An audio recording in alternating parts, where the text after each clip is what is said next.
Picked the wrong week to quit sniffing glue.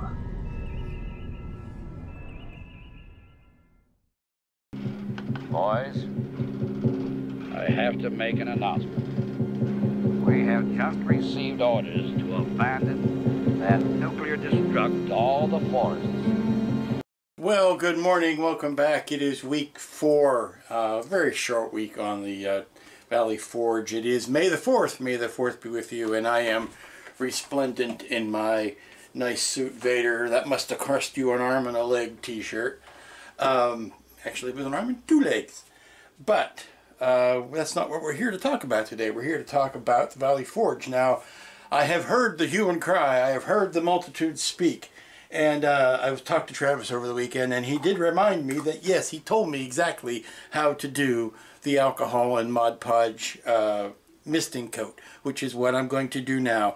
I had to go out to the Dollar Tree this morning to get a couple of little spritzers, and I got to tell you, I could not find any empty things. I mean, I was looking all over, and they had plenty of, you know, stuff with things in them, but they were all $1, so, you know, Dollar Tree, go ahead and get them and dump them out. But I had to get a cucumber and aloe and a coconut oil and sea salt jars. So Dave, when you get your kit, if you're wondering why it smells like spring break, there may be a little bit of leftover of the coconut oil. So maybe that'll give a little bit of aroma to the proceedings.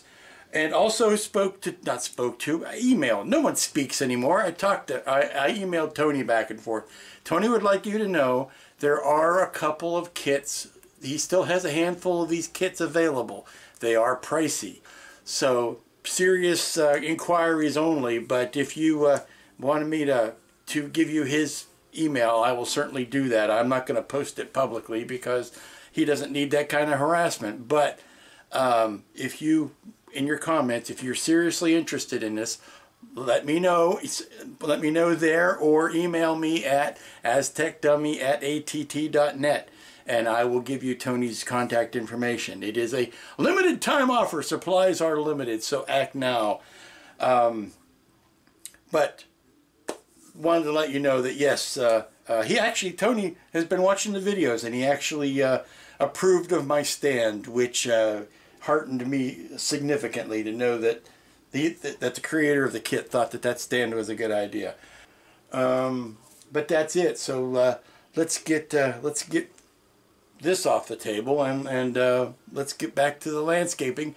And I know it'll be too late because this video will go up next week. Oh, by the way, what did you think of the new opening? Haha! Best of both worlds, to borrow a parlance from that other franchise. On Star Wars Day, it didn't seem right to bring up the other franchise, but it was the best of both worlds. And I thank you again, sir, you kind gentleman, for making that and putting up with my little, you know, niggling suggestions about how to tweak it just here or there to get it just the way I wanted it. So, without much further ado, let's get back to, let's forge ahead. Let's forge ahead on the Valley Forge. Good morning, welcome back. It's Tuesday. We're coming down to the wire on the end of the Valley Forge build.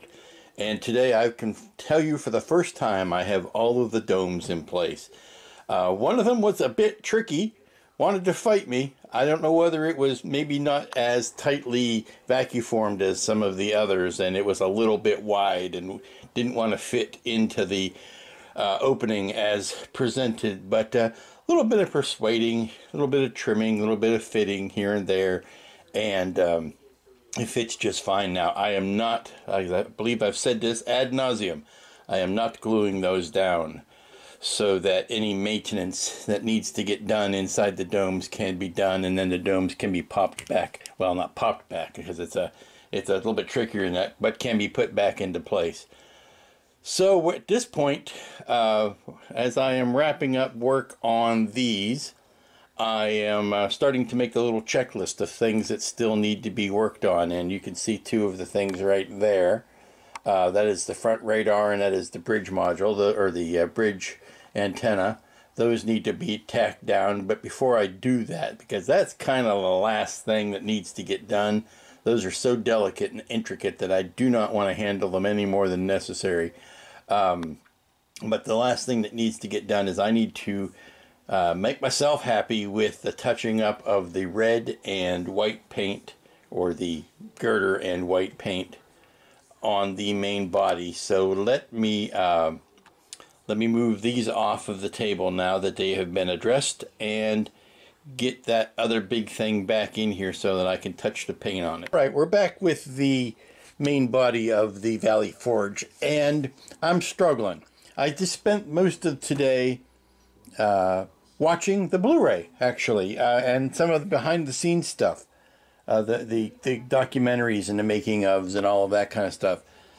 And I was particularly looking for any detail that I can see in here that I am not including, because this is a great vast wasteland of white, and I would really like to throw some color into it.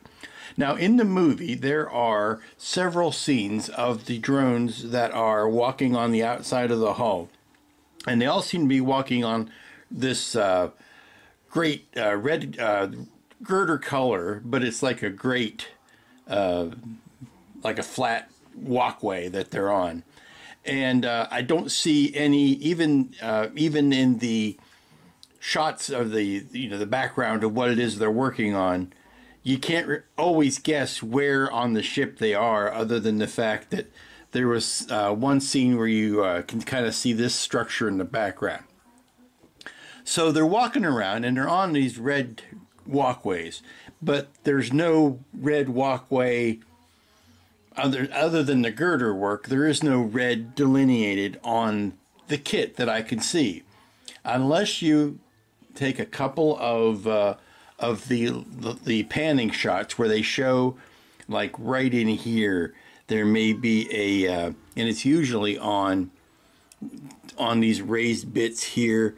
You might see like a little dash of color right there, and they don't really connect to each other, so it's not like it's a a pattern or a grid work of or a network of walkways. So I'm thinking, what can I do that would recreate that bit of an idea? Now, of course, it's always smart to go see what other people have done, and there's a rather famous build of this online where a lot of your color references and a lot of your references, if you just do a Google search of Valley Forge model, you will get this one particular build. And as much as I like that, it's the same build that has this girder work a much brighter color, and I'm not a big fan of that color choice. But it also includes some dashes of that color in and around here, and I don't know where I don't recognize where the source of that, where the reference source for that, for the placement of those come in.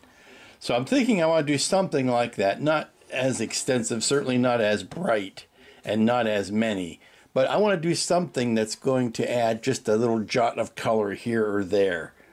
And at the same time, I want to go back in and there is a if I can point to it, right about here, one of these guys should be yellow. So I'm going to go in and yellow up one of these on each of the fuel cells. I'm not going to try to go in there and do them on the internal fuel cells, because I don't know that that's that prevalent. But I did notice that there was one, and I believe it's right about there, that should be a yellow color, and that gives a nice little jolt of color in an otherwise, two-tone thing. But this is about where I'm at. I want to touch up the girder color, and I'm going around and I'm trying to add a little bit of, now you see right underneath there, that's the main window. And I'm trying to add some detail or add some color. I don't want to get into doing a series of washes over this, because it's sort of like if you touch it in one spot, it's like you're committing yourself to doing the whole thing over again, and I don't want to do that. So what I think I'd like to do is maybe make up a little mask of that has an opening that I could spray through, because I know that I wouldn't be 100% lousy at trying to paint a really fine thin line there. So I'm thinking that if I went through and was able to spray a, make a mask so that I can spray a consistent hash color, for lack of a better term. We'll see. Well, this is the kind of stuff I need to do, because there's one. It's one thing I want to do that, and then get a flat coat over the whole thing before I go to attaching the domes. Okay, I've just put down a series of masks, and I will be the first to tell you, and I'm sure everybody on the talkback will be the second and third to tell me, that this is no more a better estimated guess than anybody else has made. Looking at the film, looking where the drones are walking, seeing what's in the background, this is a pretty good guess. If you take that these are the little paths that they are actually walking on. Like I said, my guess is an estimated guess. It's not any better than anybody else's. It's not any worse than anybody else's. So you get used to that idea and we'll get along just fine. So I've gone ahead and sprayed through the little holes in the masks by holding up a bigger piece around it and spraying through that, just to keep overspray at a minimum, because everybody out there who's ever built a model and painted red on it knows how dangerous red is when it's put next to white, as far as the tiniest bit of a speck will always get out and ruin your white paint job. So now I'm just going to go around, pull these yellow masks off, and look at the little hash marks that are left. Again, nothing too flash, nothing too large. Oops. Let me zoom out so that you can see what I'm doing. But just enough to break up all of that white. Come on, let me get underneath here. Just enough to get off all, break up all of that white. I didn't want to lay these down too heavily. You don't want to risk paint coming up, but by the same token, you do want a nice crisp line, and you only get that by making sure the vinyl is seated very well. But yeah, see, these are coming off pretty nicely. And again, not flashy, just enough to break up all of this white.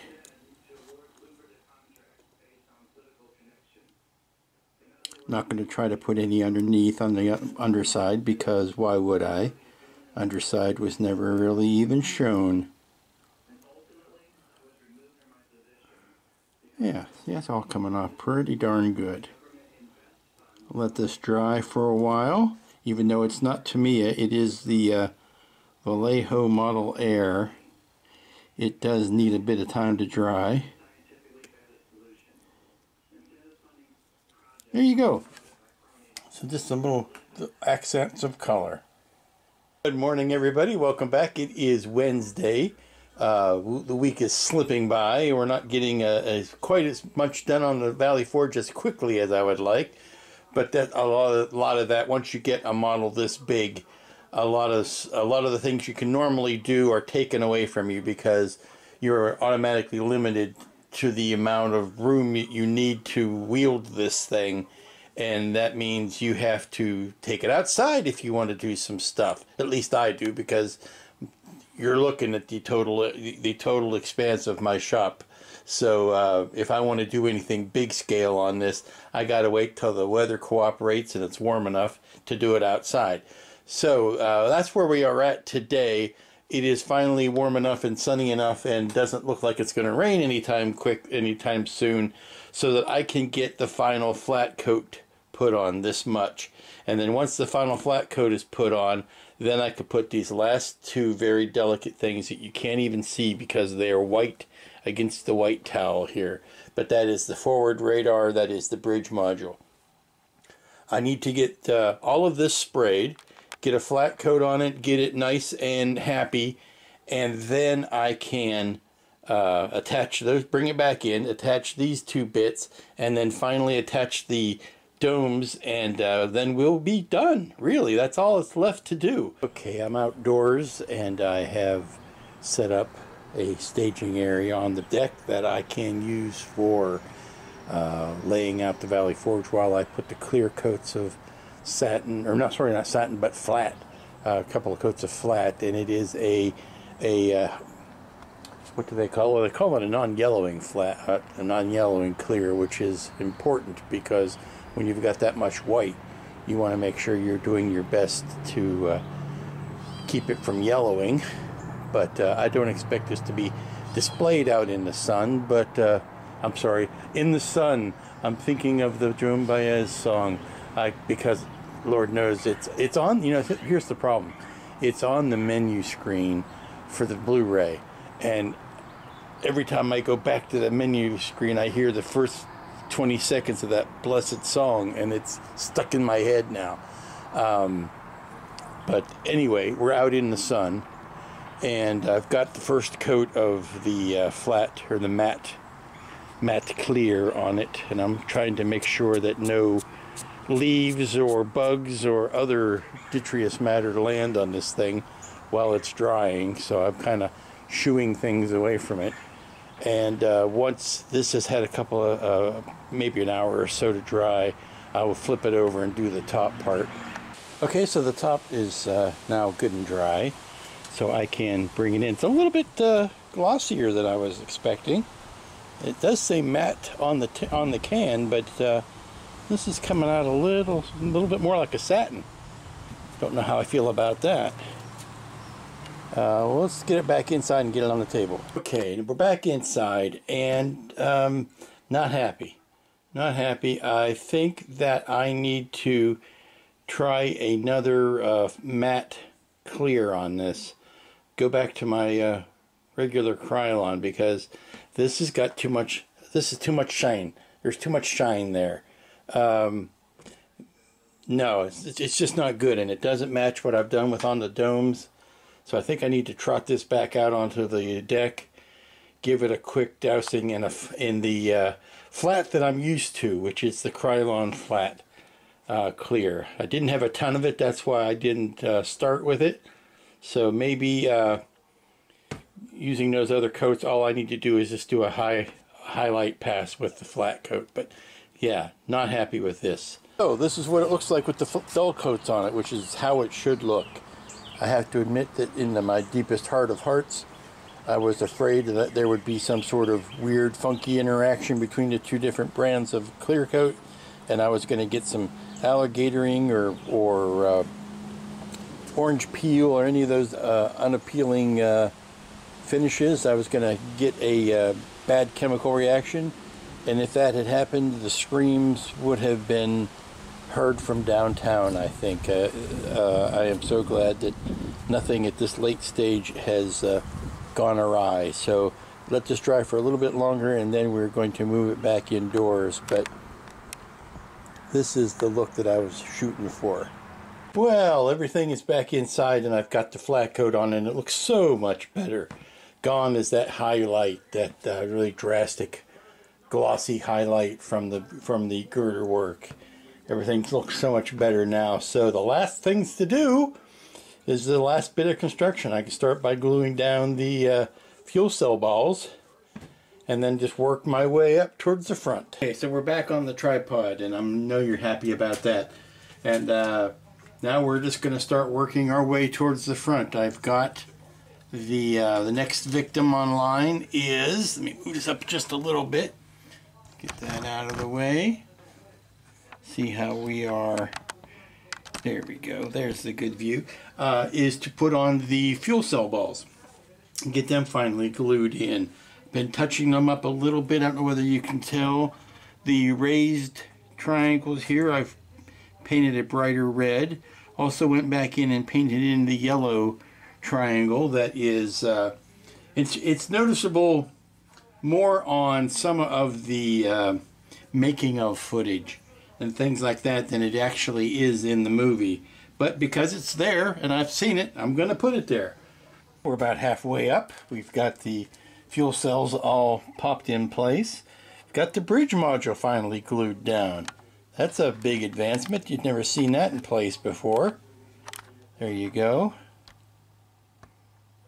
Never seen that in place. So next up is the big ones. It is the domes. Yeah, they are the domes. You gotta learn my plurals. They are the domes.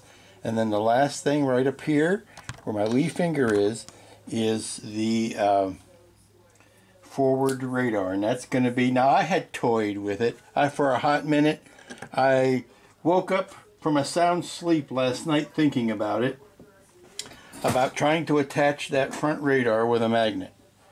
Because it would allow, just for the sake of moving back and forth, it would allow me to, you know, just pop it off and put it back in place. But the problem is, while there, you know, there's a goodly amount of room here to bury a magnet, there really isn't any room here. I would almost have to substitute. I'd have to cut this piece off entirely and replace it with a magnet to make that work, because there's just not enough room to. And it's very fine, thin stuff, and if I start drilling into it, I'm afraid it's just going to cause all kinds of mischief. So it was a good idea. It was. I'm glad I explored it, but I don't think it's going to be feasible to make that a magnet connection. So plus, then you have to worry about, you know, constantly having to twist it around and keep it in the right orientation. So we're just going to glue it, but not right now.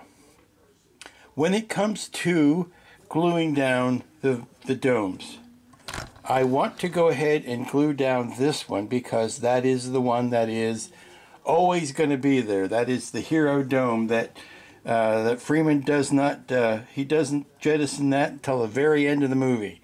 So for the bulk of the movie, that's the only dome that is on the ship. So I feel that I should go ahead and glue that one down.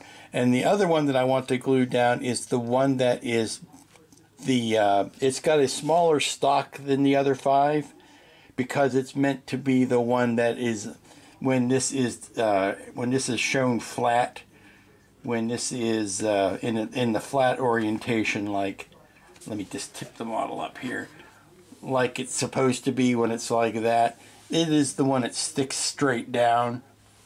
It has a shorter, like I said, it has a shorter stock on it than the other ones. I'm going to go ahead and glue that one down as well, and then I need to decide about the other 4. Okay, I'm down to figuring out which dome is going to go where. Maybe something I should have thought about a while ago, but there you have it. Now, we only know of 2 that have a specific place. We know from seeing the behind-the-scenes stuff that the desert dome was back here, was on the second, it was in the rear facing, or the rear cluster, and that it was on the one that was on the port side but sticking up. So we know where that one's going to go. We know where this one has to go because it has the short stubby stalk there. It has to go here. Now, that leaves me with 4 other domes. And these 4 other domes, this is what what they look like.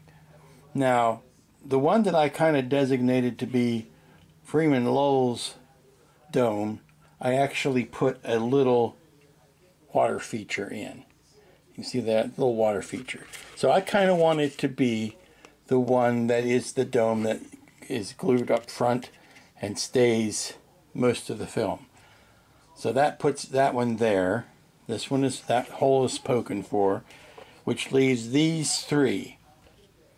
Now, of these 3, these 2, well, it would help if I had it on camera. These are the 3 that are left. And of those 3, now see, I have to get back and put the camera on the hand because the table's not big enough. These are the 3 domes that are left. This has a unique layout. These 2 layouts are duplicated. This is a duplicate of that layout. This is a duplicate of that layout. But I don't want to necessarily put two duplicates next to each other, even though the crops are different. This is just my OCD kicking in, I'm sorry. This is the other unique one, so I think it wants to go here so that it's up front. And the other unique one is the desert that goes back there. So that leaves this to be here, so that when I'm looking at it, I see 2 different ones from this side, and that leaves the other one to be here. So that when I'm looking at that from that side, those are the two odd ones. But it also puts, I'm going to have to twist it around because it puts the two of these that are similar right next to each other. So I need to think about that. Actually, what I need to do is back this puppy up so that I have some room to work. Well, good morning. Hello. My name is Lou, and I'm a procrastinator. I've been meaning to say this for a while, but I keep putting it off. It's Thursday today, and frankly, I have been stretching. I've been stalling.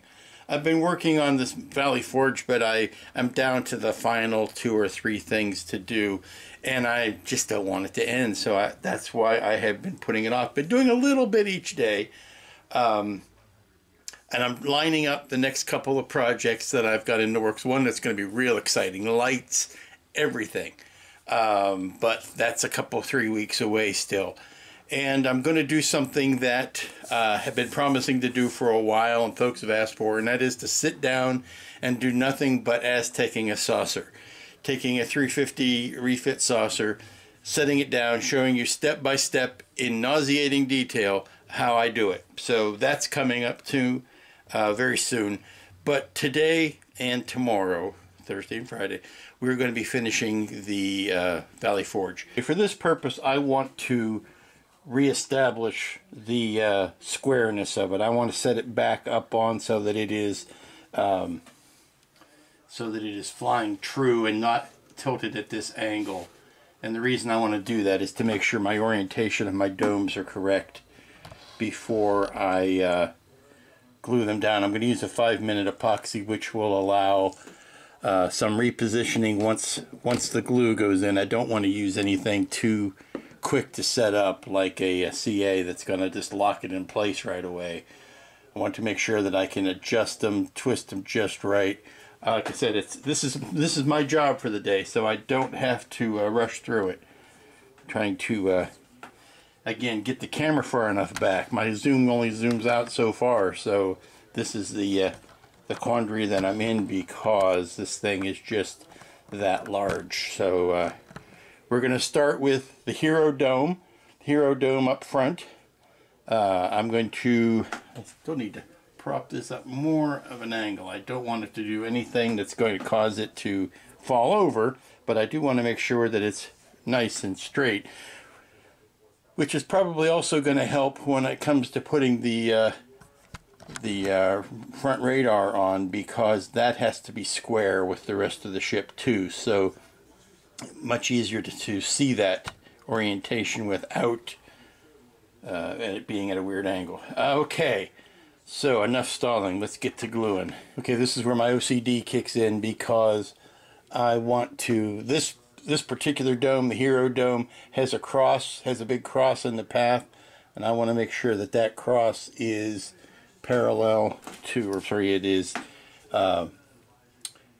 not parallel. What is the other one? It is, I'm getting old and forgetting my terminology. Perpendicular.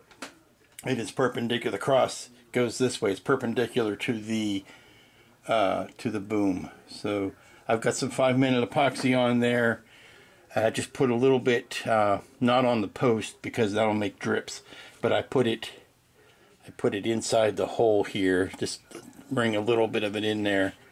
And then I plunk it on the thing, making sure to allow for the air bubble to come out, because the first time I put it on here, it sponged back up, and that was because of the air pressure in the post, in the glue. So now we're just going to squeegee this back and forth and make sure that it is sitting correctly.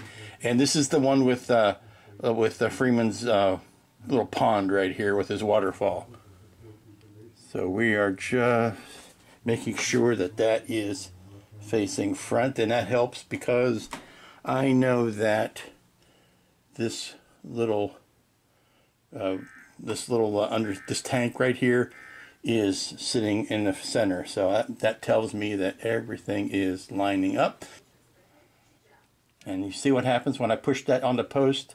If I don't let the air out of it, it wants to sponge right back up. because of the trapped air in that tube.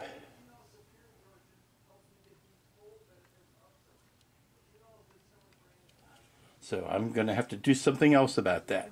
Okay, I am slowly but surely continuing, and don't call me Shirley, I am slowly but surely continuing the gluing of the domes, and the reason why it's taking so much longer than I originally thought was what I decided that I like that works is to make sure whatever dome that I am putting on, putting in place is either completely upright or completely upside down. When I'm putting them on at angles that I don't get satisfactory results. So I can go ahead and put a little bit of glue in, or epoxy in the shaft and stick it on. And I have found that what I need to do is actually drill, here, I'll get this in camera, I need to drill a little relief hole, and I hide it somewhere on the stock here. But what happens is when you push it down on the, when you push the dome down on the stock, on this peg that sticks up, if you've got glue in there, it creates a air bubble that does not allow the dome to go all the way down onto the stock. So by cutting a little relief hole in there, that's some place for the air to come out as I am pushing it down. So there's your physics for you. And that may have been a large portion of why I was having problems pushing the brass tubing into the middle section there, because I was actually, the front half went on fine because there was air and it could, you know, push its way out and the air could go out the back. However, when it came time to put the back half on, there was no place for that trapped air to go. So I'm thinking what needed to happen is I needed to leave, if I had left these caps off of the front here, if I had left these caps off the front of the brass tubing, then when I pushed the back half of the brass tubing in place, the air could have escaped out through there. That's what I'm thinking, because this thing is engineered so tightly that you actually have the problem of air being trapped inside the parts, and that's what was keeping the parts from going all the way in easily. So lesson for the next time would be to leave these caps off until the end. And these caps are worlds easier to get to than the caps on the other side, because the caps on the other side, if you did it the way I did it and you put this rear radar in place, then these became impossible to get to. Well, at least the inside ones did.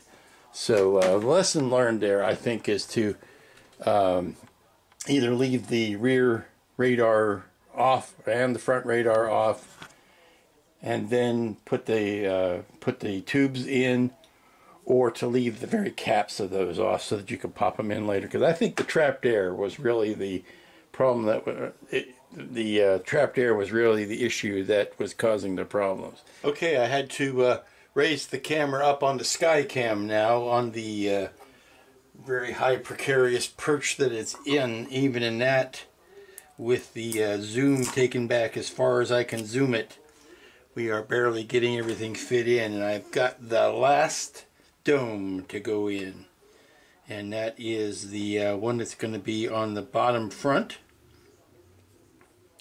And I'm just scooching out a little bit of a couple of drops of 5-minute epoxy, and I'll whip that into a frenzy and put it on the post like I've done the other ones. Not on the post, but actually inside the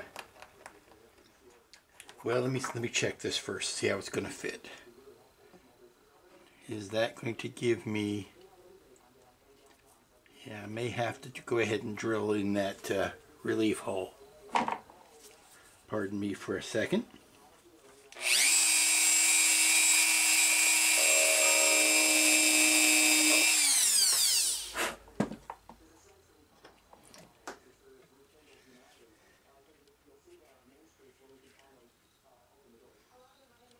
There you see I had to drill a little tiny hole, just enough to let the air escape. And these might get covered over with, or actually the glue as it gets pushed out kind of comes back out and seals the holes. But got to do that first so that the air can't escape.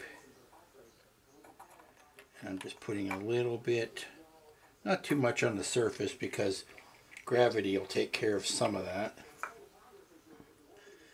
Okay, so we got the last dome going in, and I just need to decide what is the front, what is the back.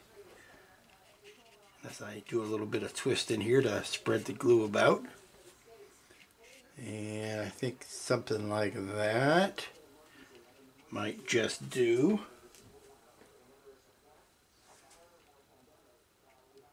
Yeah. Okay, we'll let that one dry, and that puts the last of the 6 domes in place, and which brings us almost to the very end of our construction. Okay, time for the last bit. I'm trying to find a place where I could put the camera, but I wanted to assemble the last bit. See if I'm on. Yes, I'm in camera. So all I need to do is take a drop of CA and a little bit of the kicker. Get that ready. And put the drop of CA on the back of the antenna. Make sure that it's right side up and it's oriented correctly.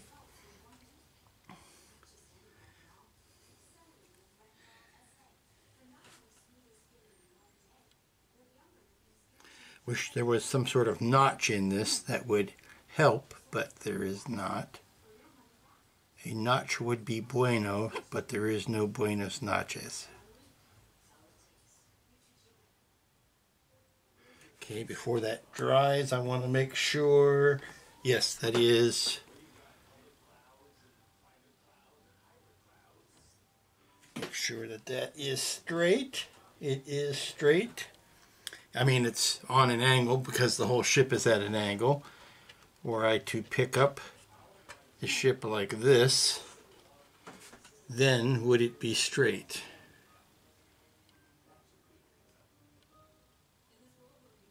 And yes, it is straight. So carefully we set it back down.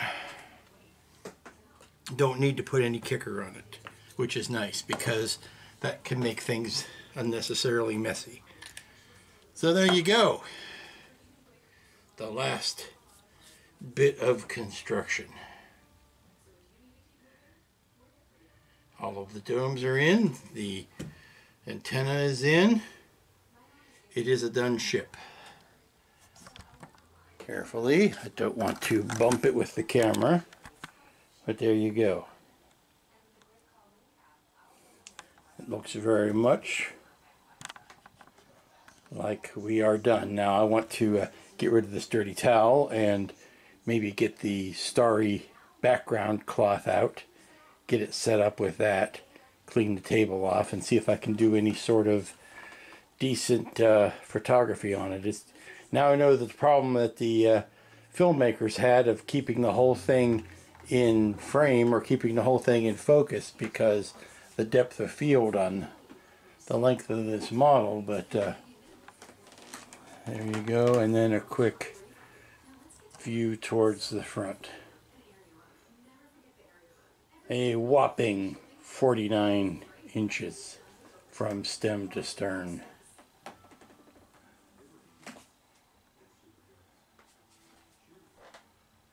There you go.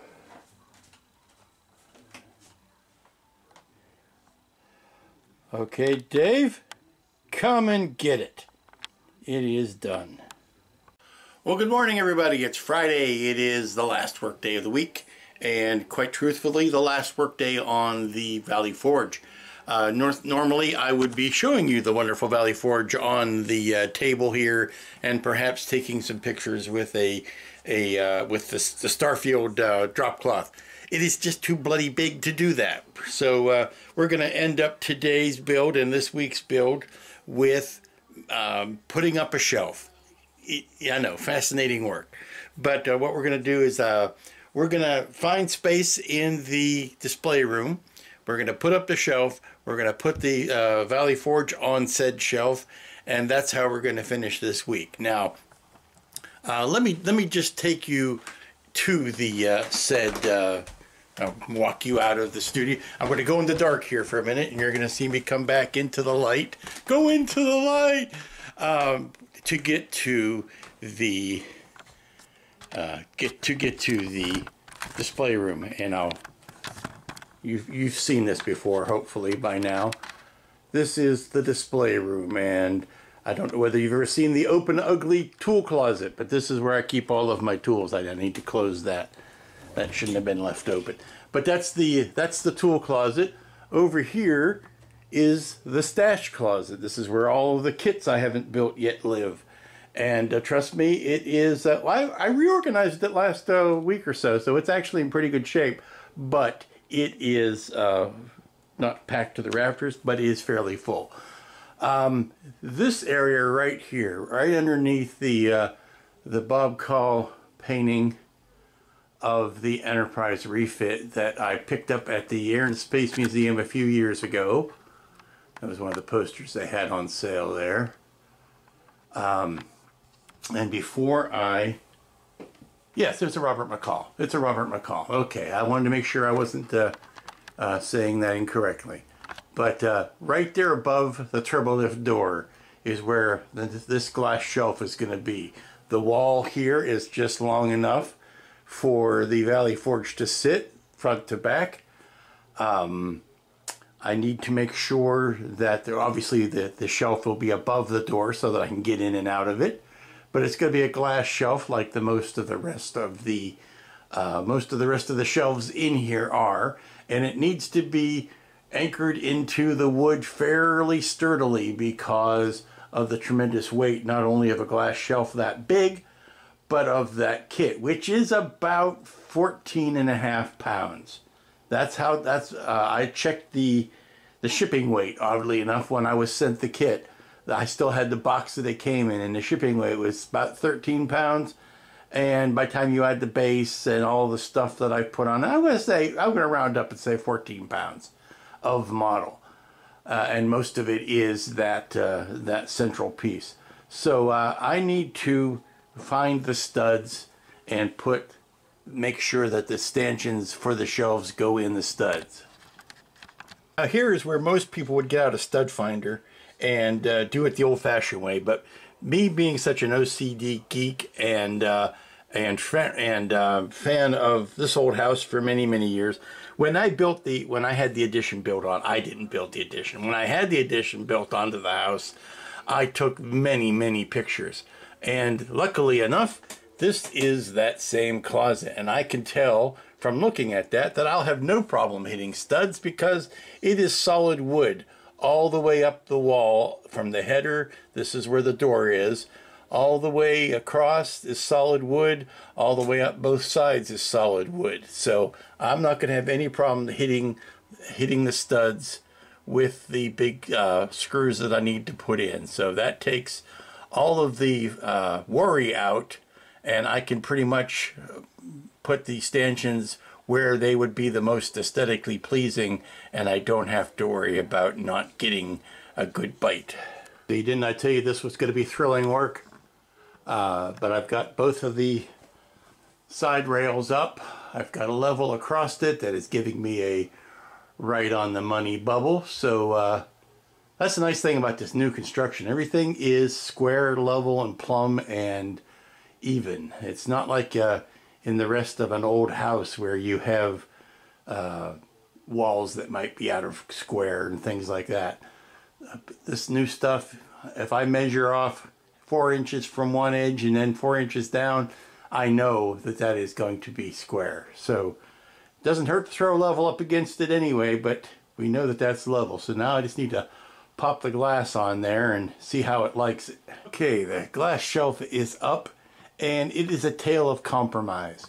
I really did not want to have to put that little bracket in on the door frame. I thought that I would go my whole life without marring that door frame.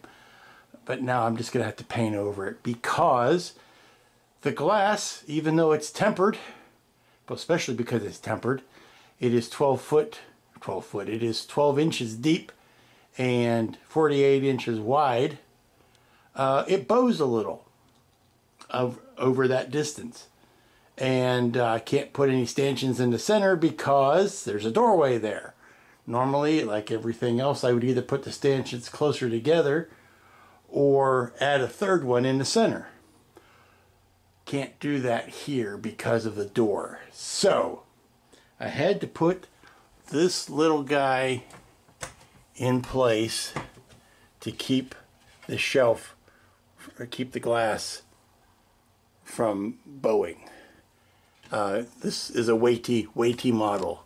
It would bow the glass uncomfortably, and we're already stretching it pretty thin. So one little bracket there. I put a piece of felt underneath it to keep it from scratching up the glass. I'm gonna put a little, I've got some touch-up paint that I can paint over top of that. Boy, I did not want to have to do that, but that was the only option that would work. So let's get the Valley Forge and put it on the stand. I got the stand already here. I just need to grab the forge and put it on there. Okay, because I just had to try. I brought in the Nebula background fabric and was trying to take some still shots of, couldn't get all of it in at one shot obviously, but I could get some good shots of the domes with the star field behind it. This is thrown off from the daylight coming through the window, so not much I can do about that. I don't have anything that I would come close to describing as a photographic booth setup here. There's your beauty shot right there. Yep. If I had a green screen, I'd put it behind it and then we could have all kinds of fun, but for right now, this will have to do. And there you go. There is the Valley Forge in its new resting spot. Up on the shelf, out of harm's way, and ready to be picked up at any time. Now, I've already called the client, talked to him yesterday, told him I've rung the dinner bell. It's time for him, dinner's ready. It's ready for him to pick up anytime. And that I would be temporarily storing it in the display room just to keep it safe. It does look pretty natural sitting there though. I don't know. But that's where she sits. Now, that shelf is as sturdy as I can make it. Unless, of course, I am woken up in the middle of the night tonight by a loud crash. And if that happens, you will hear an even louder scream afterwards. There you go. This is my little tribute to Doug Trumbull as the Valley Forge is careening through the rings of Saturn. And that, my friends, not only brings us to the end of this week, but it brings us to the end of this build, this monumental, sometimes nerve-wracking, sometimes nail-biting, sometimes beer-drinking build. Great amount of fun. Really, really stretched some muscles that I haven't been using in quite a while. Really enjoyed doing I enjoyed being paid for it, first of all. I enjoyed doing the landscaping, doing all the little bits in the domes, working with the brass, all of that. Big fun, making the base even. Did some woodworking, did some brass working, worked with the rapid prototype parts, plain old bondoing resin, just many decals, not so much, but working with that landscaping stuff was just a hoot. It is a lot of work to put together. I don't want to jinx anything, but looky what I have. Yes, back to the start from scratch. This one's mine, kids. This one's mine. And keep your stinking paws off of it, you damn dirty ape. But I can already see. Look at that. Remember I was talking about how the bottom of the thing needed fixing on the other one? Yeah, there's just no, this is a whole lot lighter than the one I just built. I believe this was even hollow cast. This was not solid. And this looks to be a lighter Alumilite and not the heavy resin. So, that's coming in the future. I don't know how far into the, I better get on camera. I don't know how far into the future, but that's in the future. And look what Tony sent with it. My conservator's pledge.